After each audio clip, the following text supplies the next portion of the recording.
overcome impediments. These people who are undeterred by challenges have a common attribute that sets them apart: the spirit of entrepreneurship. Since decades, India's entrepreneurs have charted India's success story by creating employment in myriad spaces, by speeding up the engine of growth, and in this turbulent economic phase, by manifesting sheer courage in challenging times and emerging glorious winners. These first-generation entrepreneurs are the sparkling jewels of India's crown, and the body which leaves no stone unturned in recognizing the impact these heroes have made is TiE, the world's largest organization devoted to promoting and nurturing entrepreneurship. With 20,000 members across 54 chapters in 12 countries, TiE salutes these top heroes of the new India who get going when the going gets tough. TiE, fostering entrepreneurship globally. Good morning and a very warm welcome to all of you. I'm Geetika Dayal, Executive Director, TiE Delhi and NCR. And it's a great privilege to introduce and invite Mr. Pradeep Gupta, President of TiE Delhi NCR. Mr. Gupta is also the Chairman and Managing Director of Cyber Media Group, South Asia's first and largest specialty media house, with over 15 publications, many of which you would be familiar with: DataQuest, PCQuest, DARE, Biospectrum and many others, 12 websites and over 100 events and TV programs. Mr. Gupta is also an angel investor and a co-founder of the Indian Angel Network. He is the immediate past chair of Pan IIT and is a member of the IIT Delhi Advisory Council. He's also a director of the Kaleidoscope Entertainment and the chair of the Tech Committee at the Indian Newspaper Society.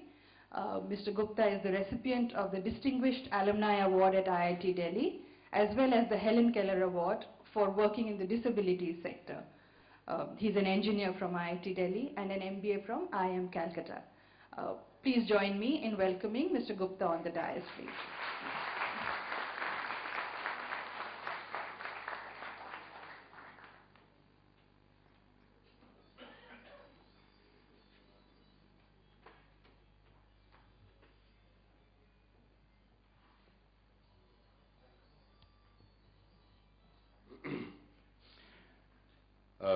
Good morning to all of you. It's early morning. I think there should be more energy in the room. Yeah, that's right. Good morning. All right. Okay, so here we are talking about entrepreneurship. So first of all, let me ask you this question. How many of you want to be entrepreneurs? Okay, wonderful, wonderful. So that's almost about 65% of the class, I must say, has raised their hands. Let me share with you, if a similar question was sort of asked about 30 years back, then maybe you might have found one or two hands going up. Okay, the entire percentage would be close to about 2 or 3%. And I think that is one big change that has happened in India over the past 2 decades. We have rediscovered entrepreneurship, something which was always inherently there within us as we went and set up businesses in East Africa and Southeast Asia and, you know, Caribbean islands and so on. But somewhere because of colonial rule, we lost that entire thing.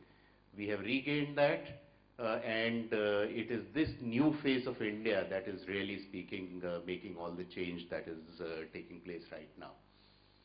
Probably the biggest change that has happened is the one that you answered just now by raising your hands. In the sense that, you know, when I was your age and when I had just come out of college, entrepreneurship was way down the list. It was, you know, something that you sort of, if you started your own business, people around you in your family would say, hey, you know, maybe this guy hasn't got a job and that is the reason why he has started a business. So that was the sort of a list, you know, you sort of became an engineer or a doctor, and therefore the professions that were there for you, number one choice was to join a multinational, number two choice was to join the government, number three was to join a large Indian company, family run business, and so on. So that used to be the sort of a list, but that list is something that has completely got transformed in this last 2 decades. So, you know, I mean, my wife, for instance, she tells me that, you know, when my father-in-law was sort of,